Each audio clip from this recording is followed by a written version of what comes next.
beyond imagination, but your eyes can deceive you. Don't trust them. Stretch out with your feelings, but not with your hands.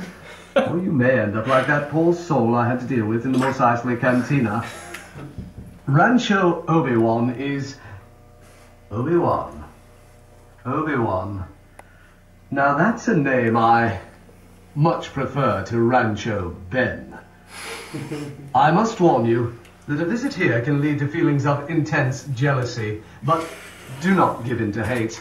That leads to the dark side. If you're lucky, you also won't give in to a spending spree, even at the Rancho Obi-Wan gift shop. Then again, in my experience, there's no such thing as luck.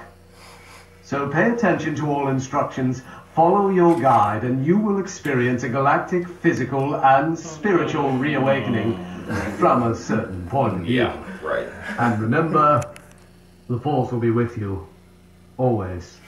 Thank you, Master. That, of course, was the voice of James Arnold Taylor, who was Obi-Wan in the Clone Wars and did such a great job. Oh, wow. And he's been a wonderful supporter of Rancho Obi-Wan from the beginning. This bust was sculpted live, the clay version of it, at Celebration 4 in Los Angeles by Lawrence Noble, who's also the one who did the Yoda bronze statue, the famous Yoda bronze statue, which is outside all of Lucasfilm's buildings now, at the Presidio on a fountain. Actually, George also donated it along with property in his hometown, well, his current hometown of San Anselmo, and it's a place called Imagination Park, and they have a fountain. They have got the Yoda plus the only full-size Indiana Jones bronze, and it's at the Big Rock Ranch entrance to Skywalker Ranch, which is being turned into Skywalker Vineyards, and within a couple of months you'll be able to buy a tour and tasting and buy wine they're actually going to make it there now. And finally, it is at the newest Lucasfilm building in Singapore, which is all glass and shaped like a Jawa sandcrawler.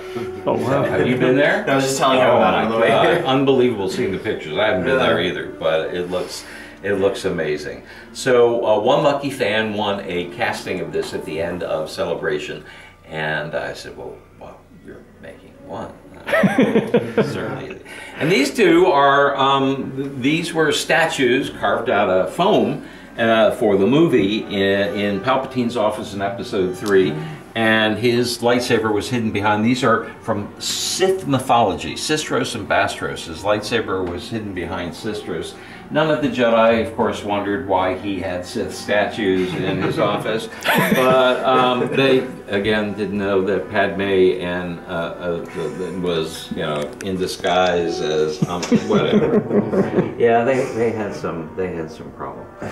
What you see in the hallway here are all of the U.S. theatrical posters, with one exception. Here is a small French outdoor billboard poster, and it's here because this was in the living room of a good friend of mine who's on the board of directors, and his wife was refurbishing the living room and decided it didn't quite go with her plans, and so it has a home here.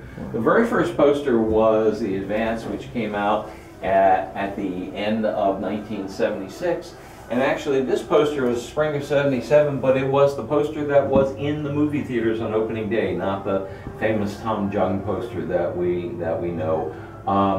Star Wars only opened on 32 screens in the U.S., all 70mm prints. Nobody wanted to run it in their theaters. Fox didn't know how to market it. They didn't know what they had on their hands really until the beginning of May in the first test screening. But this poster came out. Star Wars opened on 32 screens, and when it expanded to a massive 100 screens in June, then the Tom Jung poster was ready.